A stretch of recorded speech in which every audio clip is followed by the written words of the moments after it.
Olá, pessoal.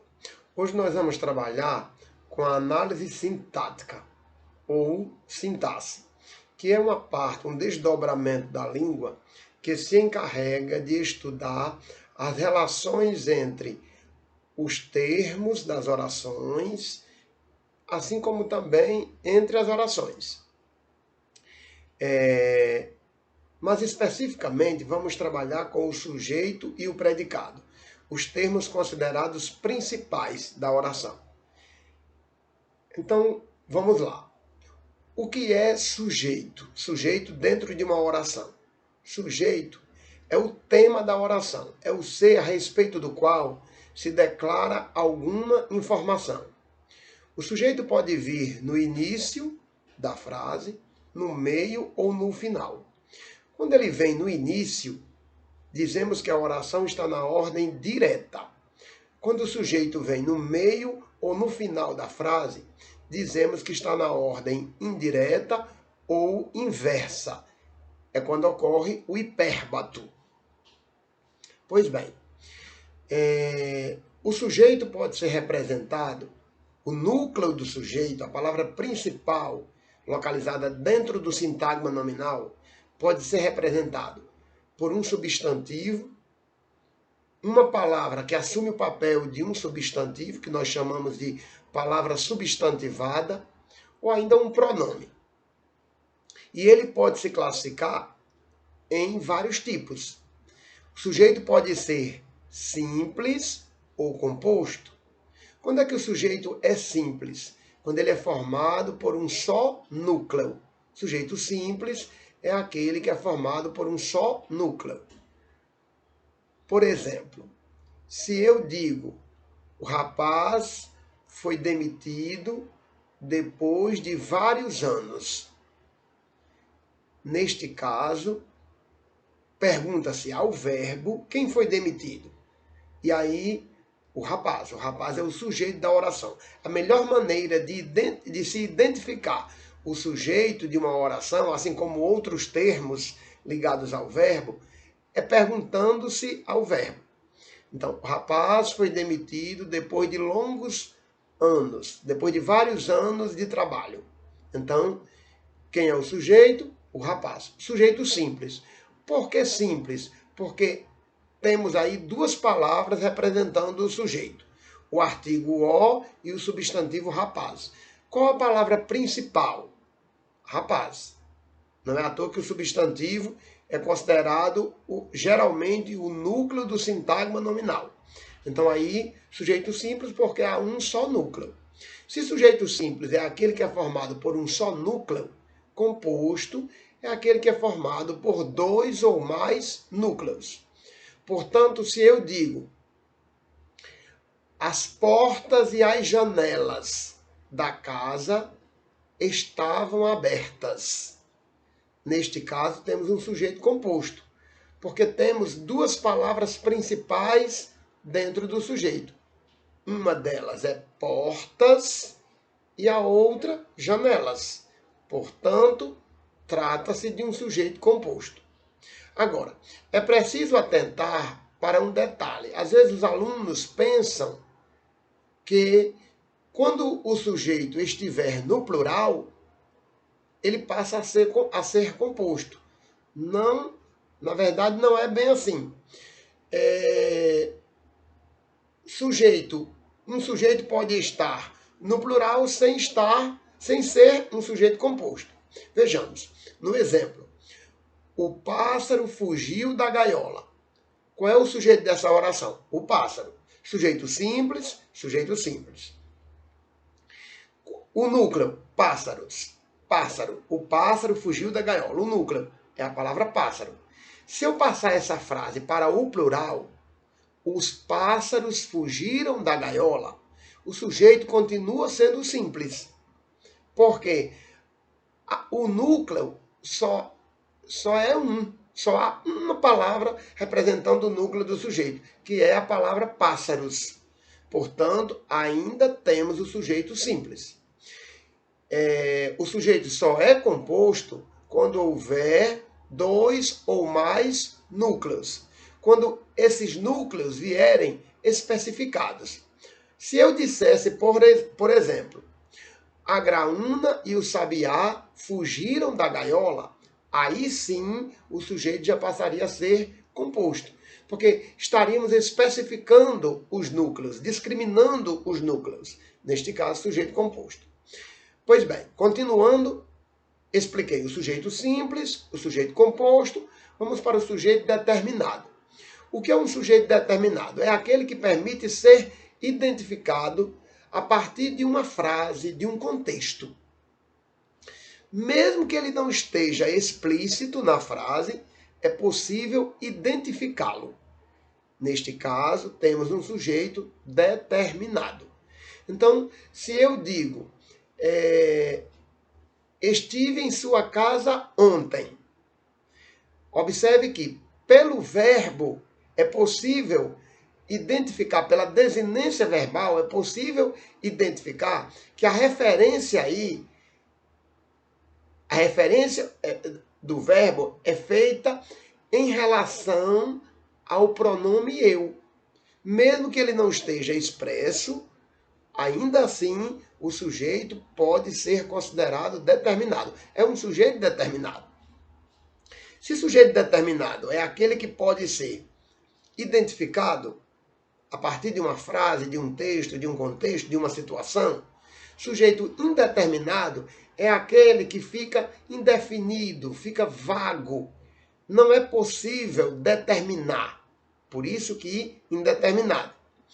Tanto ele pode acontecer com o verbo na terceira pessoa do singular, como no exemplo seguinte. Acredita-se em disco voador.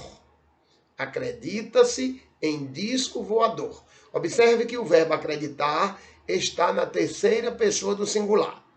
Este verbo vem acompanhado da partícula se, do pronome se, que é chamado de índice de indeterminação do sujeito. Neste caso, índice de indeterminação do sujeito, porque este se vai indeterminar o sujeito. Veja que se eu retirar o se da frase, acredita em disco voador. Quem? Ele.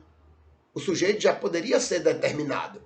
Mas com o se, o sujeito fica indeterminado. Acredita-se em disco voador. Quem acredita? Quantas pessoas acreditam? Então, neste caso, por isso é que o sujeito é indeterminado. Em uma outra situação, em um outro exemplo, vamos agora usar o verbo no plural. O verbo na terceira pessoa do plural. Falaram mal de você ontem à noite. Falaram mal de você ontem à noite. Observe que o verbo foi usado na terceira pessoa do plural, mas não necessariamente este verbo se refere a várias pessoas. Ele pode estar fazendo referência a uma só pessoa. O verbo está no plural exatamente para indefinir, para indeterminar. Quem falou? Quantas pessoas falaram? Portanto, trata-se também de um sujeito indeterminado. Só que desta vez com o verbo na terceira pessoa do plural. Expliquei então o sujeito simples, o sujeito composto, o sujeito determinado, o sujeito indeterminado. Vamos agora para o sujeito agente. Quando é que o sujeito é agente? Quando ele pratica a ação verbal, quando ele age. Neste caso, dizemos que a oração está na voz ativa. Então, quando eu digo, ele consertou o carro. Ele consertou o carro. Observe que o ele, o pronome ele, que representa o sujeito da oração, o núcleo do sujeito, praticou a ação de consertar o carro. Neste caso, temos uma oração com sujeito agente. Poderíamos dizer que esse sujeito ele também é simples? Claro. Poderíamos dizer também que ele é determinado? Sim. E é possível classificar o sujeito de mais de uma forma? É possível que o sujeito ganhe mais de uma classificação? Sim. Nada impede que isso aconteça. Então, neste caso, ele consertou o carro. Ele é sujeito agente, ele é sujeito simples e é também sujeito determinado. A oração está na voz ativa. Na voz ativa. No exemplo seguinte, o carro foi consertado. O carro foi consertado.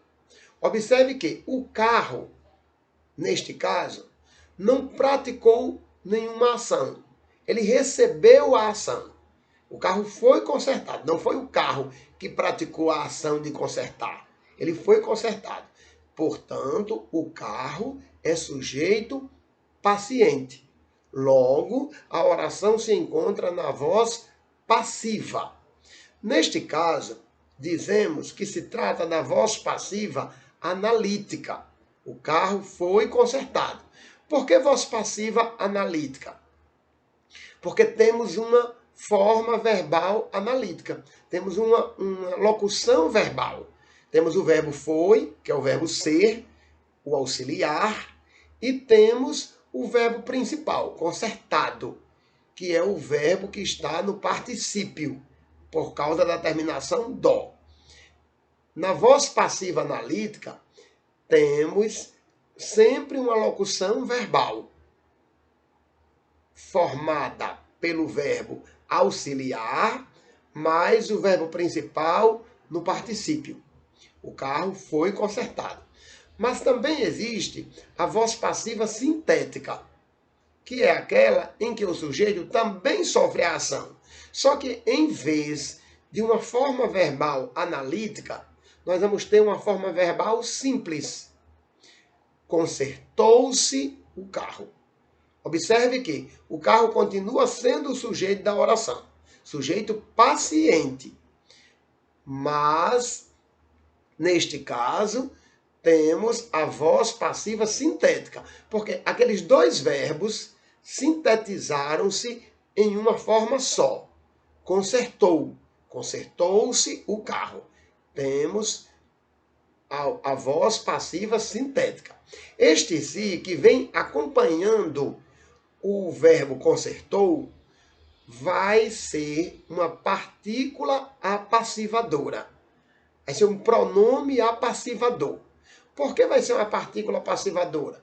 Porque esse pronome vai fazer com que o sujeito não pratique a ação, o sujeito sofra a ação.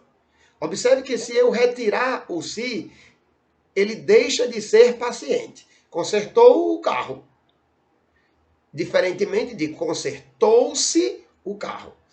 Na forma consertou-se o carro é o sujeito paciente e o si é uma partícula de apassivação do sujeito. É uma partícula apassivadora. Mas o sujeito também pode praticar a ação e recebê-la. O sujeito pode praticar a ação e sofrer. Então, neste caso, nós dizemos que ele é agente e paciente. Nesse caso, dizemos que a oração está na voz reflexiva. Sempre que o sujeito praticar e sofrer a ação, vamos ter uma oração na voz reflexiva. Observe que, se eu falo, vamos pegar aqui um exemplo. O rapaz se penteava. O rapaz se penteava para ir trabalhar. O rapaz se penteava para ir trabalhar. Observe que o rapaz não penteava outra pessoa, penteava a si mesmo. Então, neste caso, ele pratica a ação de pentear e ele recebe a ação de pentear. Portanto, temos a voz reflexiva. O si, neste caso, nem é índice de indeterminação do sujeito, uma vez que o sujeito não é indeterminado, nem é partícula apassivadora, uma vez que o sujeito não apenas sofre a ação, ele pratica e sofre. Este se é um pronome reflexivo. O rapaz se penteava para ir trabalhar. Neste caso, o se é um pronome reflexivo. A oração está na voz reflexiva e o sujeito, o rapaz, pratica e sofre a ação. Então já expliquei. Sujeito simples, composto, determinado, indeterminado, agente e paciente. Vamos para o sujeito oculto. Podemos dizer que o sujeito pode vir oculto e determinado. Então, o que é um sujeito oculto? Também conhecido como sujeito subentendido, sujeito implícito, sujeito desinencial. Sujeito oculto porque não está explícito na frase, mas é possível identificá-lo a partir da desinência do verbo. No exemplo seguinte, ontem jantamos tarde. Ontem jantamos tarde. Observe que o nós, embora não esteja aí presente, pela própria desinência do verbo, pela própria terminação, mos, jantamos, M-O-S, que é uma desinência número pessoal, vamos entender que o verbo está na primeira pessoa do plural, nós. Ontem jantamos tarde.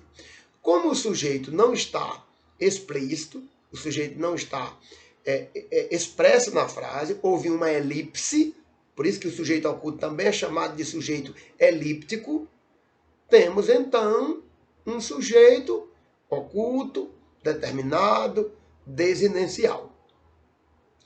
E o que seria o sujeito inexistente? A oração sem sujeito.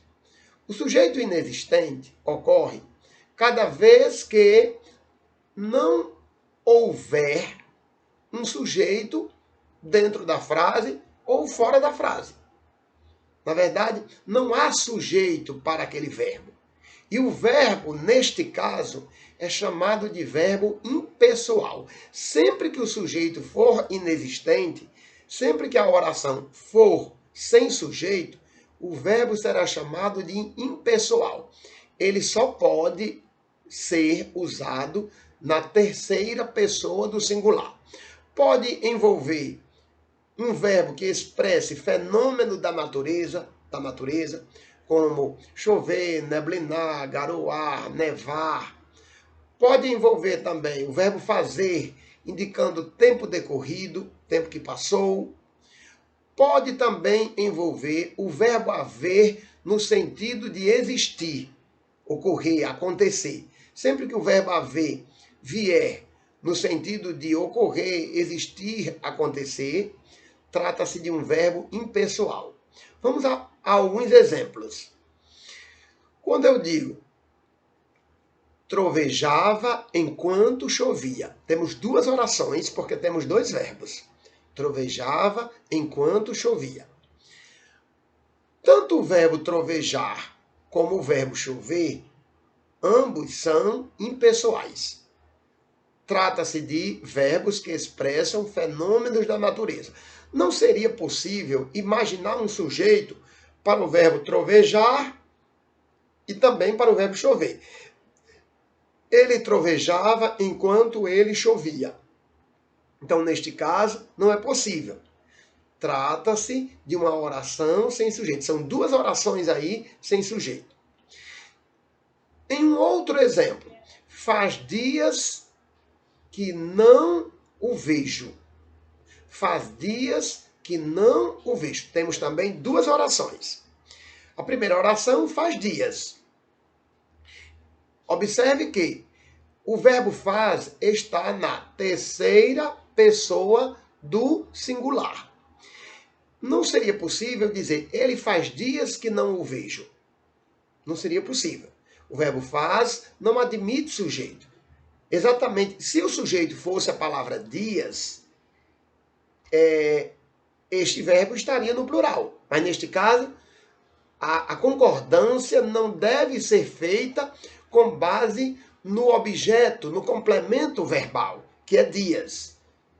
O verbo aí é um verbo impessoal. Faz dias que não o vejo. Na segunda oração, que não o vejo, o sujeito é oculto, determinado.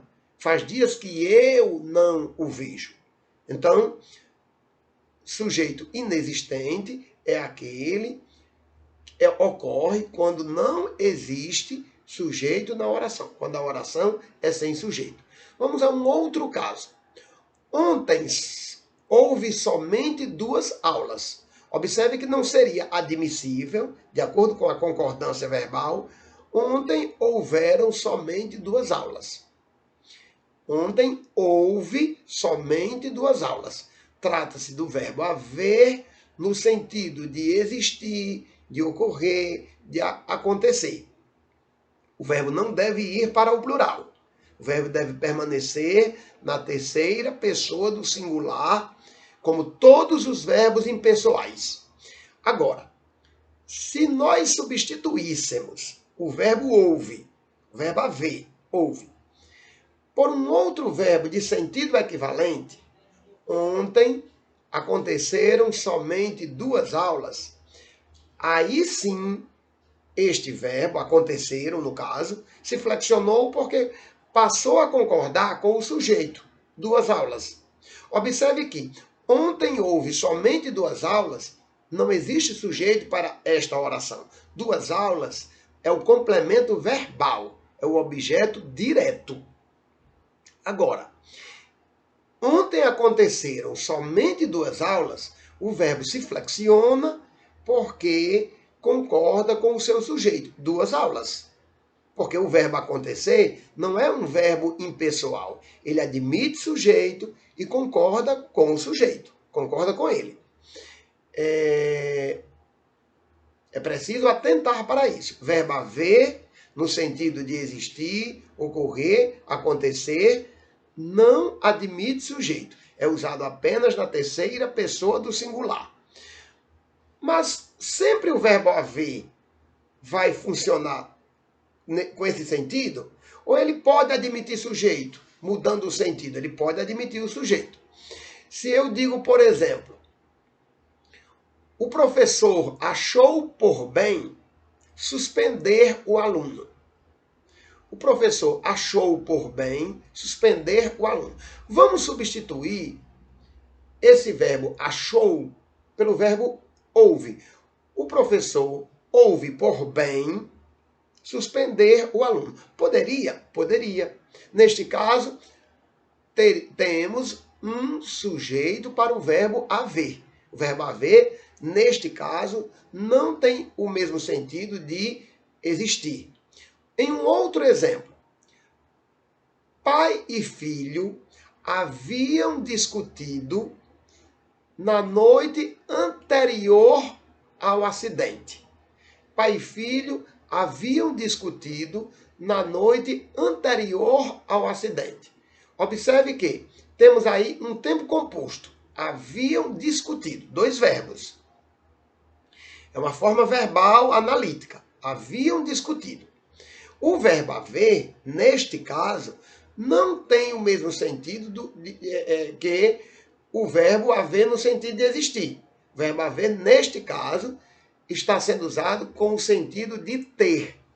Pai e filho haviam discutido na noite anterior ao acidente. Pai e filho tinham discutido na noite anterior ao acidente. Logo, temos sujeito nesta oração. Inclusive, um sujeito composto. Pai e filho. E finalizando a classificação do sujeito, existe também o sujeito oracional. Quando é que o sujeito é oracional? Quando o sujeito de uma oração vai ser representado por uma outra oração. Logo, sujeito oracional só ocorre em período composto. Só ocorre quando houver mais de uma oração. Sempre que o sujeito for oracional, o verbo da oração principal precisa vir na terceira pessoa do singular. Sempre que o sujeito for oracional, a oração subordinada vai funcionar como sujeito da oração principal. E esta oração subordinada vai ser classificada como substantiva subjetiva. Subjetiva por quê? Porque ela funciona, ela cumpre o papel de sujeito. Vejamos, se eu digo, convém que você viaje ainda hoje. Temos duas orações, porque temos dois verbos. Temos o verbo convém, convir, e temos o verbo viaje, viajar. Observe que não poderíamos imaginar que o sujeito do verbo convém, neste caso, é oculto, porque não soaria bem falar. Ele convém que você viaje ainda hoje. Não soaria bem. Portanto, não se trata de sujeito oculto, nem indeterminado, nem inexistente. Porque este verbo convém tem um sujeito. Só que o sujeito é a oração seguinte. Esta oração, que é uma oração subordinada, substantiva, subjetiva, vai funcionar como sujeito do verbo convém. Portanto, convém que você viaje ainda hoje. Que você viaje ainda hoje é o sujeito da oração principal. Logo, trata-se de um sujeito oracional. Mas e o você? O você é sujeito da segunda oração. Convém que você viaje ainda hoje. O sujeito do verbo viaje é o pronome você. E o sujeito do verbo convém é a oração inteira, a oração subordinada. Que você viaje ainda hoje. Estamos concluindo e eu gostaria de recapitular os tipos de sujeito. Sujeito simples, aquele que apresenta um só núcleo. Sujeito composto, aquele que apresenta dois ou mais núcleos. Sujeito determinado, quando, pelo contexto, for possível identificá-lo. Sujeito indeterminado, quando não for possível determinar, identificar esse sujeito. Sujeito agente, quando ele pratica a ação verbal. Sujeito paciente, quando ele sofre a ação verbal. Sujeito agente e paciente, quando ele pratica e sofre. Neste caso, a oração se encontrará na voz reflexiva. Sujeito inexistente, quando não houver um sujeito dentro da oração. E sujeito oracional, quando uma oração funciona como sujeito de uma outra. Vamos agora para o predicado. Se sujeito é o tema da oração, predicado é tudo que se declara, é toda a informação a respeito do sujeito. Tudo que se declara, tudo que se diz a respeito do sujeito constitui o predicado. Nós observamos que existe oração com sujeito oculto, existe oração com sujeito indeterminado, existe oração sem sujeito, oração com sujeito inexistente, mas não existe oração sem predicado. Portanto, podemos afirmar seguramente que o predicado é um termo essencial da oração. O sujeito é um termo importante, mas ele não é essencial, uma vez que ele pode deixar de existir sem comprometer a existência da oração. Mas não existe oração sem predicado, assim como não existe predicado sem verbo. Vamos lá. Então, existem dois tipos de predicado. Existe o predicado verbal, existe o predicado nominal e existe um terceiro tipo de predicado que é o resultado da mistura desses dois predicados. Então, o que é um predicado verbal? É aquele que vem representado por um verbo transitivo, um verbo que precede complemento, e um verbo intransitivo, o verbo que dispensa o complemento. Predicado verbal é aquele que indica um fato, uma ação, um processo. Então, quando eu digo o livro desapareceu da estante. O livro desapareceu da estante. Este predicado é um predicado verbal. O livro é o sujeito da oração, tudo que sobra é o predicado. Trata-se de um predicado verbal. Se é verbal, o núcleo vai ser o próprio verbo. O livro desapareceu da estante. Este verbo desapareceu é chamado de verbo intransitivo, porque ele não precisa de complemento. Mas da estante, na verdade, não é o complemento. É um adjunto adverbial de lugar. O lugar de onde o livro desapareceu. Pois bem, continuando. Vamos agora para o predicado nominal. Predicado nominal é aquele que indica um estado, uma qualidade em relação ao sujeito. Neste caso, o verbo do predicado vai ser considerado um verbo de ligação, um verbo de caráter estático. Não é um verbo que expressa movimento, não é um verbo dinâmico. Ser, estar, parecer, permanecer, tornar, continuar, ficar, costumam ser considerados verbos de ligação. Mas tudo depende de um contexto. Não necessariamente esses verbos serão sempre verbos de ligação. Vai depender da frase em que cada um seja usado. Vamos pegar aqui um exemplo. O carro está limpo. O sujeito dessa oração é o carro. Está limpo é o predicado. Observe que o verbo estar não indica uma ação do carro, apenas uma referência, uma qualidade. Sempre que o verbo indicar um estado, uma qualidade, uma característica, dizemos que ele é um verbo de ligação. Ele funciona tão somente como um liame, uma ponte entre o sujeito e o predicado. Então, o carro está limpo.